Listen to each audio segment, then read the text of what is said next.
The nation exited the yoke of dictatorship in 1999 to become the most populous democracy on African soil, the beacon of democratic self-determination for the black race and one of the largest democracies in the world. This change stands as a pivotal moment in human history. From this change, we shall never turn, nor shall annals of mankind's progress forget the sublime meaning of this great moment. Today, 25 years later, we celebrate the silver anniversary of our journey in democracy. We have steadied the course. Democracy is neither a foreign nor abstract concept devoid of real-life meaning for us.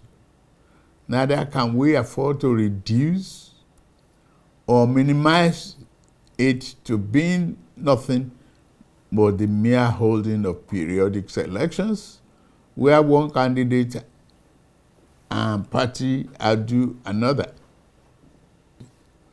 Democracy is a way of life that encompasses a broad outlook of which elections are but a part.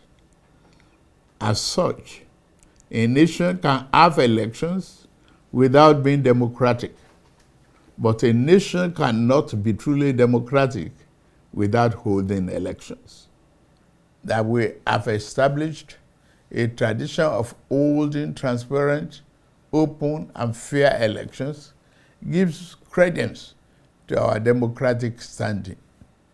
That we have experienced peaceful transitions of government affirms our democratic temperament.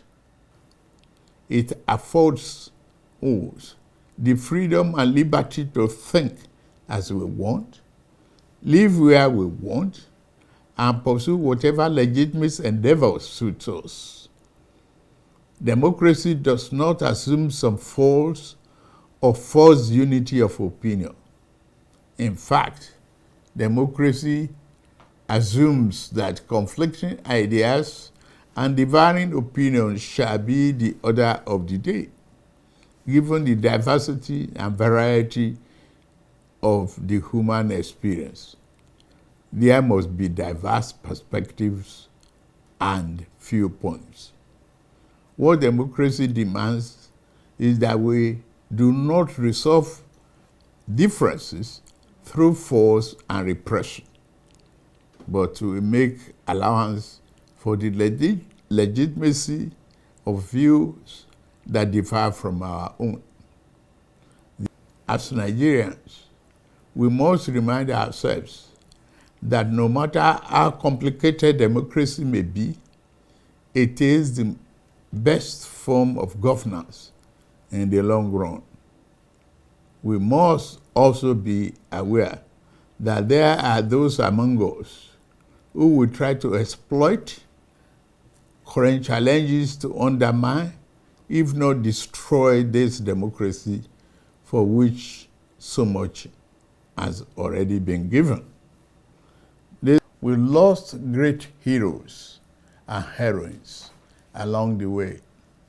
In this struggle, the winner of June 12, 1993 presidential election, Chief MKO Abiola, the most significant symbol of our democratic struggle, his wife, Kudirat, General Shehu Musa Yar'Adua, and Pa Alfred Iwani, amongst others, sacrificed their very lives.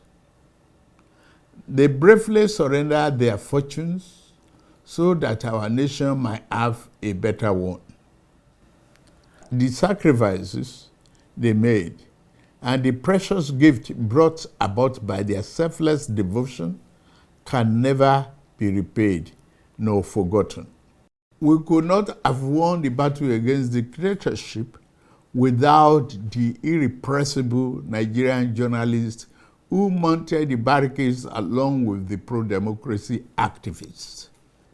We celebrate them today, along with their media establishments, such as The Punch, The Guardian, National Concord, Tribune, The News and Tempo, and Tell magazines. I stand uniquely placed in this regard. And I was among those who took the risk to midwife the birth of our democracy. I am now a direct and obvious beneficiary of the fruit of those historic efforts.